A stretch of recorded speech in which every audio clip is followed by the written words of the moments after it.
안녕하세요. 헬스리본입니다. 우리가 특별히 무리한 것도 없는데 유난히 피곤하고 몸이 무겁고 회복이 느리다고 느낄 때가 있습니다. 그럴 때 저는 수면이 부족해서 그런가? 체력이 떨어져서 그런가? 이렇게 생각하곤 했습니다. 그런데 항암 치료를 하면서 몸을 조금 더 들여다보게 되니까 그 밑바탕에는 염증이 자리하고 있는 경우가 정말 많다는 걸 느끼게 됐습니다. 염증은 갑자기 생겼다가 사라지는 문제가 아니라 우리가 매일 먹는 음식, 매일 반복하는 생활 속에서 조금씩 조용히 쌓이는 것이라고 생각합니다. 특히 암 환자가 몸의 균형을 다시 회복해가는 과정에서는 무언가를 더하는 것보다 독소를 배출하는 것, 염증을 덜어내는 선택이 훨씬 중요하게 느껴졌습니다.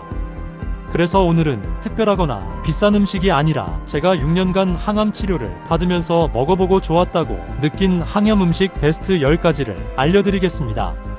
이 영상은 정답을 드리기 위한 영상이 아니라 여러분 각자의 몸에 맞는 선택을 찾아가는데 하나의 참고가 되었으면 하는 마음으로 준비했습니다.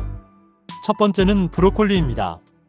브로콜리는 염증 완화에 도움을 주는 설포라판 성분이 풍부한 채소로 잘 알려져 있습니다. 그래서 처음에는 몸에 좋다니까 많이 먹어야 하나? 이렇게 생각했던 적도 있었습니다. 그런데 항암 중에는 양보다 훨씬 중요한 게 조리 방법이었습니다. 생으로 먹기보다는 살짝 데쳐서 먹는 것이 위와장에는 훨씬 부담이 적습니다. 저는 브로콜리를 강한 음식이라기보다는 조용히 몸을 돕는 채소라고 느꼈습니다. 그래서 저는 브로콜리를 먹을 때 오늘 염증을 없애야지 라기보다 오늘은 몸을 괴롭히지 말자 이런 마음으로 먹었던 것 같습니다. 두 번째는 생강입니다. 생강은 몸속 염증 완화와 함께 혈액순환 냉증 완화에 도움을 줄 수 있는 식품입니다. 다만 항암 중에는 생강도 자극이 될 수 있다는 점을 꼭 말씀드리고 싶습니다.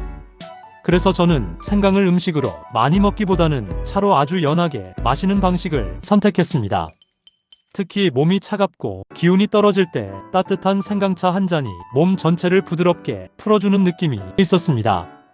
이때 느낀 건 몸이 예민할수록 강한 효과를 기대하기보다는 부드럽게 오래가는 선택이 훨씬 중요하다는 것이었습니다.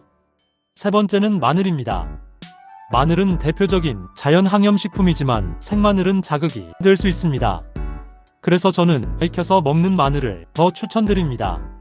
익혀도 항염 효과는 충분히 유지되면서 몸의 부담은 훨씬 줄어듭니다. 몸에 좋은 음식이라도 지금 내 몸 상태에 맞지 않으면 독이 될 수 있으니 몸에 맞게 드시면 좋겠습니다. 네 번째는 블루베리입니다. 블루베리는 항산화 항염 과일의 대표 주자입니다. 중요한 포인트는 많이 먹지 않아도 되고 냉동 블루베리도 충분하다는 점입니다. 매일 아침 무가당 그릭 요거트와 함께 먹었습니다. 과일은 많이가 아니라 꾸준히 소량이 기준이 됩니다. 다섯 번째는 연어입니다. 연어에 들어있는 오메가3 지방산은 염증 반응을 완화하는 데 도움을 줍니다. 다만 조리할 때는 과한 양념이나 튀김보다는 구이나 찜처럼 단순한 방식이 좋습니다. 몸을 돕는 음식은 조리법에서 이미 결정되는 경우가 많습니다. 여섯 번째는 올리브유입니다. 올리브유에는 염증 완화에 도움을 주는 성분이 들어있습니다. 하지만 꼭 기억해야 할 점은 가열하지 말고 소량만 사용하는 것입니다. 냉압착 엑스트라 버진 올리브유를 추천합니다. 샐러드나 음식 위에 마무리로 살짝 사용하면 좋습니다. 처음에는 몸에 좋다니까 많이 써야 하나? 이런 생각도 들었지만 과하면 오히려 설사나 복통을 유발할 수 있었습니다. 그래서 저는 하루 2스푼 이내를 기준으로 삼았습니다. 일곱 번째는 양파입니다.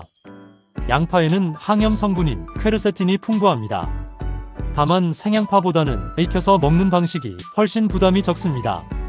국이나 찌개에 자연스럽게 들어가는 것만으로도 충분한 역할을 합니다. 여덟 번째는 버섯류입니다. 버섯은 면역을 과하게 자극하기보다는 균형을 잡아주는 식품에 가깝습니다. 표고, 느타리, 새송이, 어떤 버섯이든 기본 조리만으로도 충분합니다. 아홉 번째는 녹차입니다. 녹차에 들어있는 카테킨 성분은 염증 반응을 부드럽게 낮추는 데 도움을 줍니다. 공복보다는 식후에 연하게 마시는 것이 좋고 하루 한두 잔이면 충분합니다. 마지막은 토마토입니다. 토마토의 항염 성분인 라이코펜은 익혀 먹었을 때 흡수가 더 잘 됩니다. 생으로 먹는 것보다 들기름이나 올리브유와 함께 조리해서 드시면 영양 흡수율이 훨씬 높아집니다. 오늘 소개한 항염 음식 베스트 10가지는 제가 염증을 줄이기 위해 항암 중에 자주 먹었던 음식입니다. 염증을 줄이는 가장 현실적인 방법은 완벽한 식단이 아니라 하나씩 바꿔가는 습관이라고 생각합니다. 오늘 영상이 여러분의 하루 식탁에서 작은 기준이 되었으면 좋겠습니다. 지금 이 순간에도 정말 잘 버티고 계십니다. 다음에는 더 좋은 영상으로 찾아뵙겠습니다. 끝까지 들어주셔서 진심으로 감사합니다.